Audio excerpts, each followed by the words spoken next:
Hello my friends, this is Jeannie. Welcome back. If you are new to my channel, welcome. In this video, I am going to share with you my completed Winnie in Wonderland journal. I made two videos prior to this one all about my Winnie in Wonderland journal.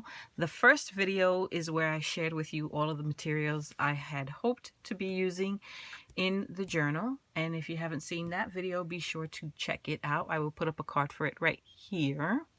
And in the second video, I actually share with you how I made the book itself using some very large envelopes that I made with my We Are Memory Keepers envelope punch board. So if you have not seen that video, be sure to check that one out as well. I will put up a card for that here. So this video, part 3 and the last part of my little Alice in Wonderland series, I'm going to share with you what the final journal looks like. This journal was made using a bunch of black envelopes, the Winnie in Wonderland kit, and also lots of pages from this Alice in Wonderland coloring book. So let's get right into this baby because she turns out really cute. The closure is just a very wide, very long ribbon that wraps around the journal twice. It can wrap around 3 times, but then it doesn't leave much for the bow itself. I like a nice big bow, so I only wrap it around twice instead of 3 times, and it works out well. Here is the front. She is a big book. It's like 6.5 by, let me measure her again, I forgot already. So let's see, she's big. She is 6.5 by 8 3/4. I was gonna say 9 3/4, but that seemed a little too big. So 6.5 by 8 3/4. Big girl. Here's the front. Most, if not all, of the sentiments you see throughout the book and the different paragraphs from the story itself that you will see throughout the book are from that coloring book. Here I used some lace at the top just to have a little break in the black on black, and also just so that the text at the top just popped out a little better. I love this image. The entire kit is absolutely gorgeous. Now, because the kit itself was so beautiful, I didn't want to cover up a lot of the pages, but I also needed a spot where I can journal. So that's where the coloring book pages came in. On the one side, you had a beautiful illustration, and on the back, you had a nice blank spot, which to me is perfect for journaling. At the bottom of each of the cards, on the back side of each of the cards, was also a paragraph or two, which included some text from the story itself. So what I did was I pulled the cards and rounded the corners. There were some instances where I had to shorten the card and cut off the text at the bottom in order for the card to fit in the page. In those cases, what I did was I took that text that I cut off and I just incorporated it into the book somewhere. So nothing was wasted. Nothing was wasted. So I think, because it is not a traditional journal, as I like to think of journals, it's going to be a little unique in terms of how to use it. I think this is more, you definitely have your spots for journaling, but you also have these big, beautiful spaces for photos. So I think this is more like photo journaling. My opinion, nobody else's, just mine. If I keep this book, that's what I intend on doing with it. If I give it away or send it off to someone, of course, they can do whatever they want with it. But that's what I was thinking when I was putting the book together. So my workaround for not covering the pages is giving you these big, beautiful cards. And I left the cards black and white just so that they would not compete with the paper in the book itself. I think it's a nice pop. It's a nice contrast. Also, it would have been just too many pages for me to try to color. And also, my aesthetic might not be someone else's aesthetic. And I kept that in mind as I was thinking of possibly giving this book away. So that's that layout. Here's another layout, more of that card, more of those cards. This one is an example of one I had to cut off so that it would fit in the belly band right here. And the kit itself, the papers were they were 8.5. I forget the size of the kit. I would have to look back in that first video myself. But what was happening was, in a lot of instances, because the pages were a lot shorter than the book itself, I had to use cutoffs to kind of fill a gap at either the top or the bottom. So I try to do it in a way that wasn't too obvious.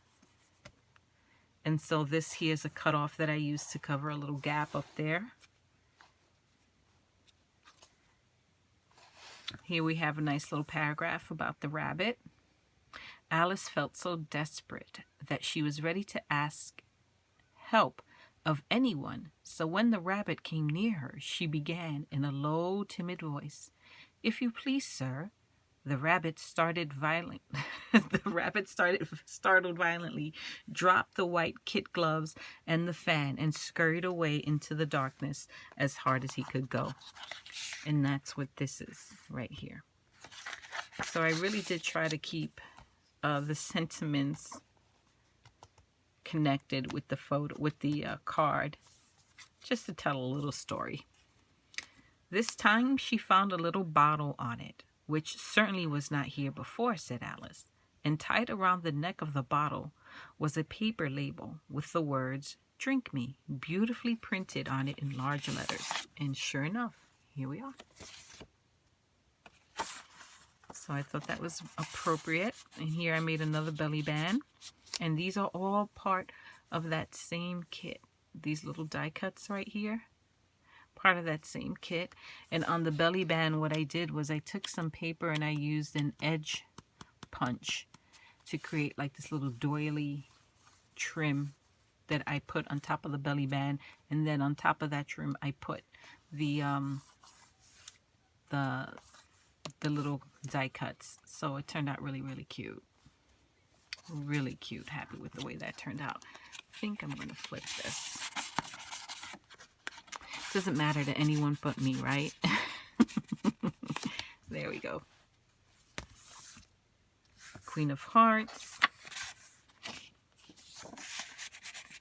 The queen turned crimson with fury, and after glaring at her for a moment like a wild beast, screamed, "Off with her head, off!" "Nonsense," said Alice very loudly and decidedly, and the queen was silent. Beautiful. I just love the colors. And this one, I just wanted to try something a little different. I had some super thick red cardstock, and just cut that off, put it here, and took one of the cutoffs, put a little border on the side, and then stacked a bunch of the die cuts on top here.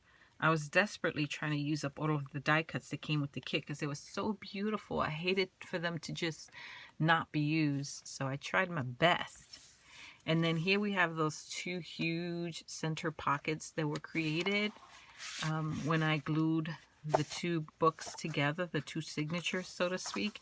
And I just loaded these up with more of the pages from the coloring book. So if I do decide to keep this journal, I definitely have plenty to work with. I can take these, embellish them, do what I want with them, and just incorporate them into the book. And if I give this to someone or send it off to someone, then they have that option too. Here's a little corner pocket. Really pretty. My gosh, look how beautiful.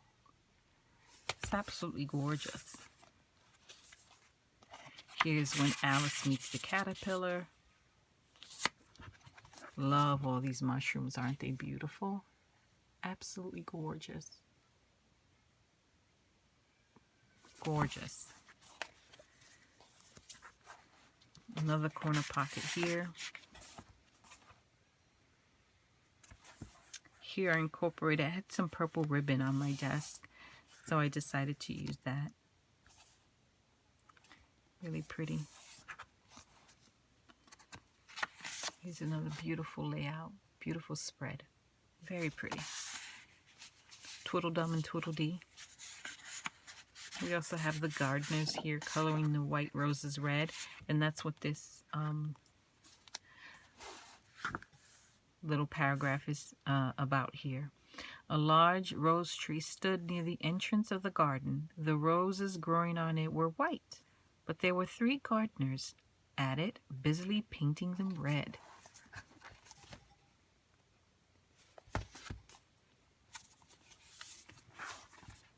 And that's the back.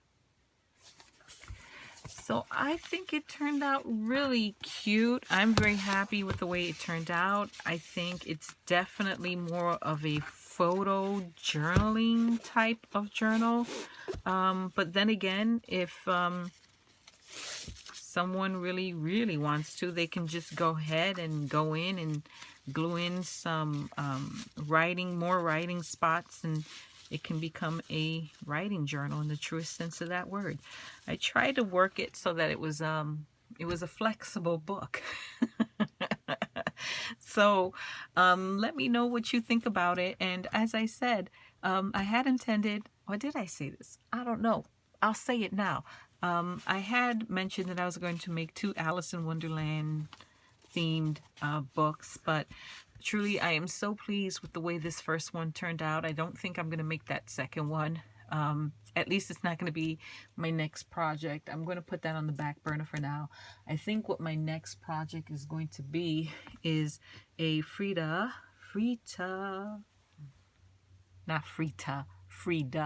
F-R-I-D-A, Frida Kahlo themed book. I have been wanting to make one of these forever, and look what I got. I got this beautiful fabric. Isn't it gorgeous? This, my friends, is going to be my dream journal. I mean, I am going to go at this one really hard. I'm going to raise the bar and push myself to do things that I normally don't take the time to do in most of my journals. Here's a patch that I purchased, Frida Kahlo. But most of my journals, I don't push myself to do things that are just time consuming for me.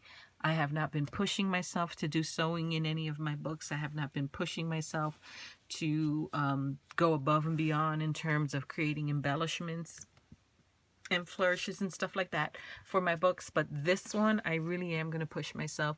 I think this is going to be the the raising of the bar for me. It's going to take forever. I know it will, especially if I'm going to use my sewing machine, just because I'm lazy with that sewing machine. I really am. It's just so easier to glue things. And I know for those of you who make your journals and you sew, you're probably thinking, what are you talking about? It's not that hard. I agree with you. It's not that hard to do the sewing. It's just I'm lazy, but I'm going to push myself. I'm going to do the sewing. I'm going to make more embellishments. I'm going to make the tags. I'm going to do everything that I've always wanted to do for a journal, but have just quite honestly been too lazy to do for a journal. And I, of course, will try to film as much of that process as possible. But I think what I'm going to start with is a video where I share with you all of the items that I have for that journal. And by all, basically, this is it. That's what I have. And a couple of kits that I found online. Everything else I'm going to have to make myself. So yay me, or oh God help me. Let's see how it goes. But anyway, thank you, my friends, for taking the time to drop in and watch my videos. I appreciate that. If you haven't already subscribed to my channel, please do so. I would love to have you. If you haven't activated the notification bell, go ahead, press that bell. That way, anytime I post a new video, you will be notified that the video has posted. thumbs up are always greatly appreciated. They really do help with my channel.